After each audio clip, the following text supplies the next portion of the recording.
Dari layar televisi hingga portal berita, cerita yang kita dengar selalu sama.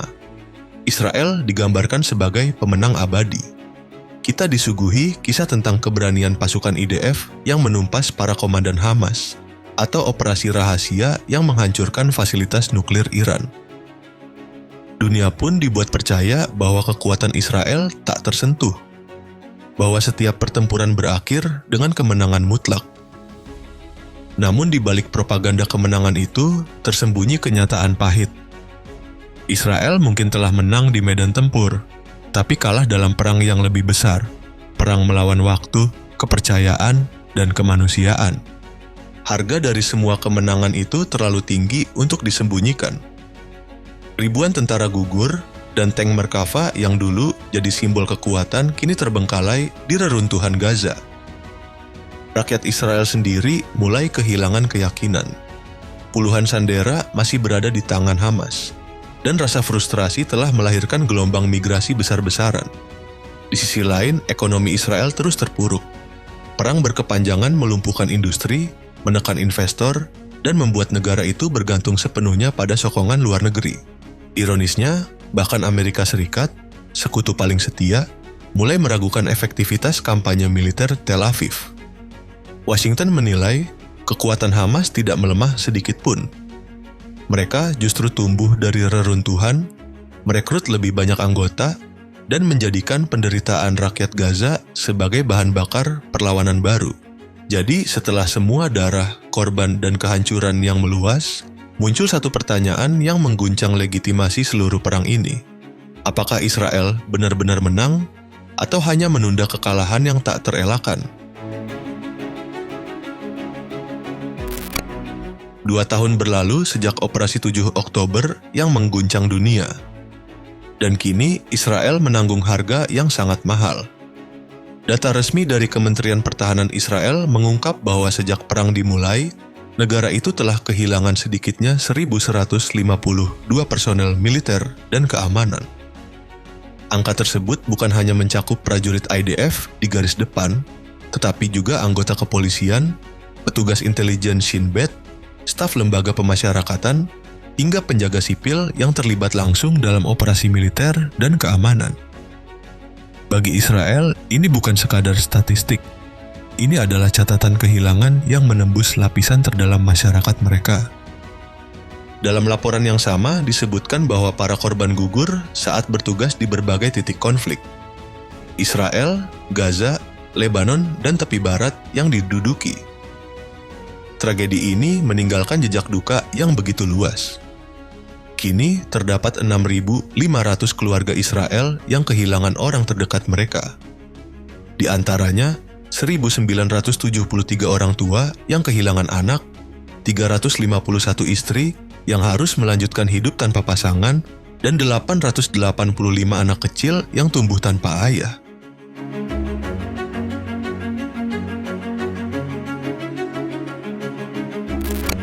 Di balik klaim kemenangan yang sering diumbar Tel Aviv, Gaza kini menjelma menjadi kuburan bagi mesin-mesin perang Israel. Sejak konflik meletus pada 7 Oktober, laporan militer menunjukkan bahwa Israel kehilangan lebih dari 1.100 unit kendaraan tempur, termasuk tank Merkava yang selama ini digadang-gadang sebagai yang terkuat di dunia. Tak berhenti di situ, beberapa helikopter Black Hawk UH-60, Sikorsky CH-53, dan drone Elbit Skylark juga dilaporkan hancur atau jatuh setelah terkena serangan Hamas. Apa yang dulunya simbol kekuatan militer modern, kini menjadi potongan baja berkarat di tengah reruntuhan Gaza. Semua itu bukan kebetulan. Hamas telah menjadikan taktik perang gerilya sebagai senjata paling efektif melawan pasukan IDF. Lewat jaringan terowongan bawah tanah yang rumit dan luas, para pejuang bisa bermanuver tanpa terlihat radar, muncul tepat di sisi konvoi tank, lalu menyerang dari jarak dekat. Begitu kesempatan tiba, mereka meluncurkan rudal Al-Yasin 105 atau melempar bom rakitan langsung ke palka tank Merkava. Dalam sekejap, kendaraan perang yang dibanggakan Israel meledak, menyisakan api dan puing besi yang berserakan di jalanan Gaza. Di utara, Hizbullah di Lebanon juga memberikan tekanan mematikan.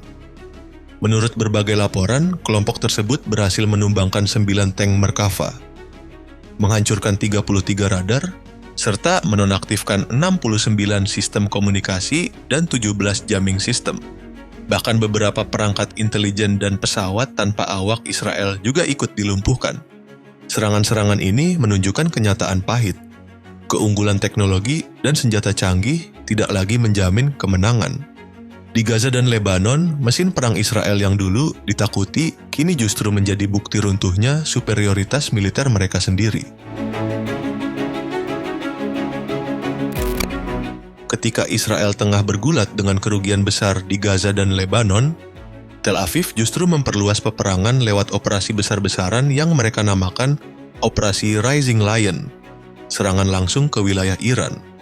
Langkah berani ini dimaksudkan untuk menunjukkan supremasi militer Israel terhadap poros perlawanan. Namun hasilnya justru berbalik arah. Israel harus menanggung kerugian terburuk dalam sejarah modernnya.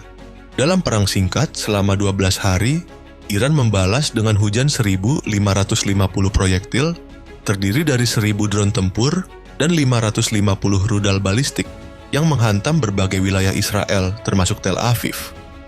Serangan bertubi-tubi ini membuat hampir seluruh negeri lumpuh sebagian. Sirene peringatan meraung tanpa henti, dan warga Israel dipaksa bersembunyi di bunker-bunker bawah tanah selama berhari-hari. Bagi Israel, ini bukan sekadar serangan balasan. Ini adalah demonstrasi kekuatan Iran yang tak lagi bisa diremehkan.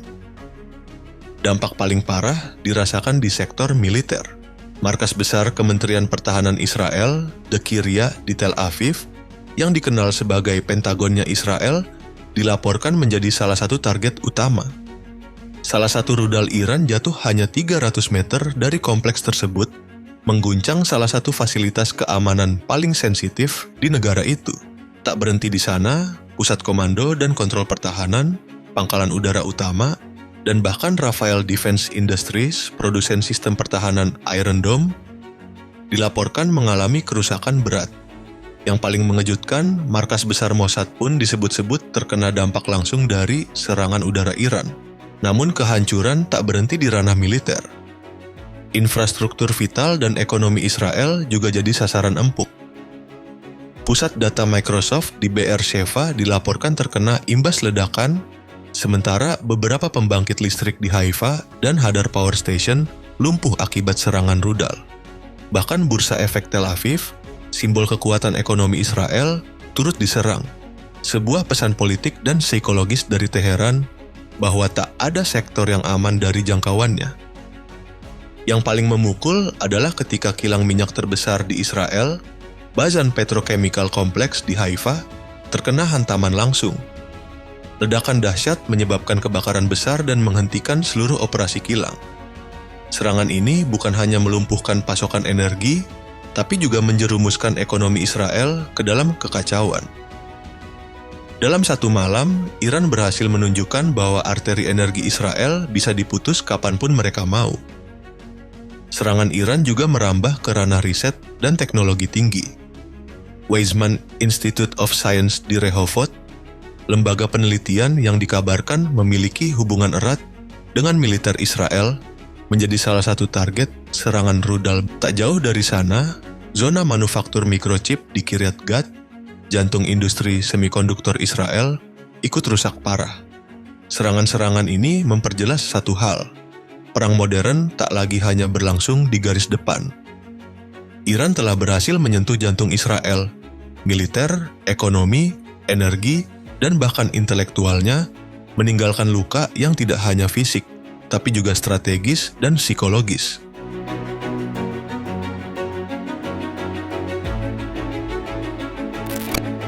Di balik dentuman rudal dan serangan udara, Israel kini menghadapi musuh yang jauh lebih senyap namun mematikan, kehancuran ekonomi. Perang yang berkepanjangan telah memaksa sebagian besar roda ekonomi berhenti berputar.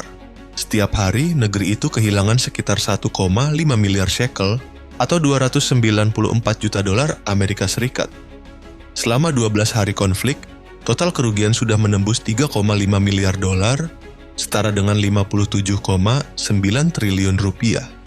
Di balik layar, para ekonom menyebut ini bukan sekadar dampak sementara, tapi sinyal bahwa Israel sedang menuju krisis fiskal yang bisa mengguncang stabilitas nasional. Jika pertempuran terus berlanjut selama sebulan, proyeksi kerugian melonjak drastis menjadi 40 miliar shekel, atau sekitar 11,7 miliar dolar Amerika Serikat. Sektor properti menjadi korban berikutnya.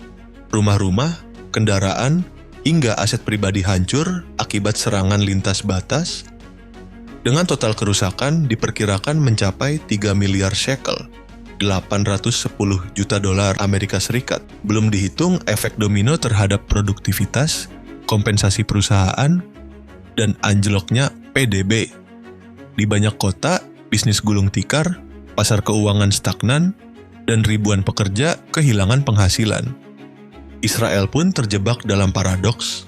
Semakin lama perang berlanjut, semakin boros mereka harus membakar uang. Dalam pekan pertama serangan ke Iran, pemerintah mengeluarkan sekitar 5 miliar dolar, dengan 593 juta dolar dihabiskan untuk operasi ofensif dan 132 juta dolar per hari untuk logistik dan pertahanan.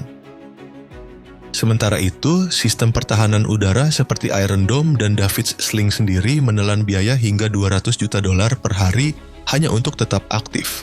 Namun angka-angka itu hanyalah satu sisi dari kehancuran. Perang yang tak kunjung berakhir juga memperpanjang penderitaan 48 sandera yang masih berada di tangan Hamas. Setiap hari tanpa gencatan senjata berarti satu hari tambahan dalam ketidakpastian dan ketakutan. Bagi banyak warga Israel, keputusan pemerintah untuk terus berperang bukan lagi soal strategi, tapi soal pengabaian terhadap nyawa rakyatnya sendiri. Lebih dari itu, perang berkepanjangan telah menggerus kepercayaan rakyat terhadap masa depan negara. Sejak konflik meletus, lebih dari 80.000 warga Israel memilih meninggalkan tanah airnya. Angka emigrasi tertinggi sejak 1948. Kepanikan dan rasa tidak aman kini menjadi bagian dari kehidupan sehari-hari, sementara bom terus berjatuhan dari berbagai arah. Namun alih-alih meredam api, Perdana Menteri Benjamin Netanyahu justru memperluas pertempuran ke Iran, menyeret Israel lebih dalam ke perang yang menguras sumber daya, menghancurkan ekonomi, dan menanamkan ketakutan di dalam negeri sendiri.